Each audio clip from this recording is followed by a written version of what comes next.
হারাউর খবর আহান মাসুগার দুর্গা পূজা কমিটিরে সরকারের প্রদত্ত 10,000 টাকা আজি দেনা অইল পূজা কমিটির সেক্রেটারি সুব্রত সিনহা এবং সভাপতি অনব সিনহার হাতে। মাসুঘাটে এহান পইলা সরকারের অনুদান 10,000 টাকা দেনা অইল আজিকার তুলিয়া ধরল বরকলার মণ্ডল কমিটির সভাপতি 12 অন্যান্য বিজেপির কর্মী লগে মাসুঘাটর বিজেপি যেটা কর্তারা তানুর লগে আসিল। এসাদে যে সরকারের পূজা কমিটির যে এসাদে পইলা অনুদান আহান দিলা 10,000 এমারি এহানোর কা পইলা সরকার পূজা কমিটির তরফে তো আসাম সরকারের অশেষ ধন্যবাদ জানানিও।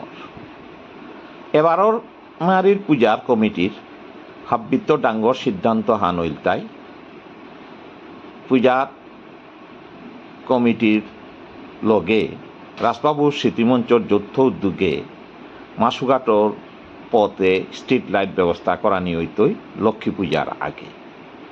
এহান ডাঙ্গর চিন্তাধারা আহান রাজবাবু স্মৃতিমঞ্চর ওহানরে বাস্তবে করার জায়গা এবারের পূজা কমিটির সহায়তায়। আরাকা হানল তাই এমারি পূজা কমিটির তরফে তো আসামর বিশিষ্ট শিল্পী জুবিন গার্গরও নবমীর দিনে শ্রদ্ধাঞ্জলি দেনা হচ্ছে।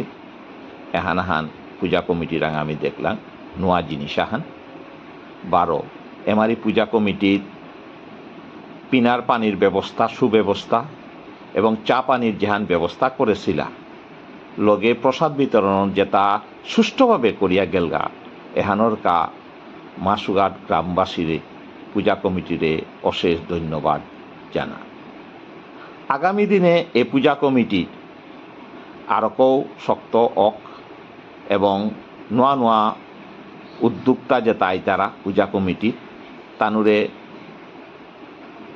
নোয়া পতাগদে হইতই এমারির পূজা কমিটি হানাত্ম জ্বলন্ত কতহান গাঙে পদক্ষেপ নেনা ওই পয়লা স্ট্রিট লাইটের যেহান ব্যবস্থা করানি ও পূজা কমিটির যৌথ সহায়তায় রাজবাবু স্মৃতিমঞ্চ এহান ডাঙ্গর পদক্ষেপ আহান আর আগাহান তাই এই পূজা কমিটির তরফে তো 12 রাজবাবু স্মৃতিমঞ্চ তো যেহান পরিচ্ছন্ন গাঙাহান করানিওর ওহানার তানু আট বাটেই দেয়। ধন্যবাদ।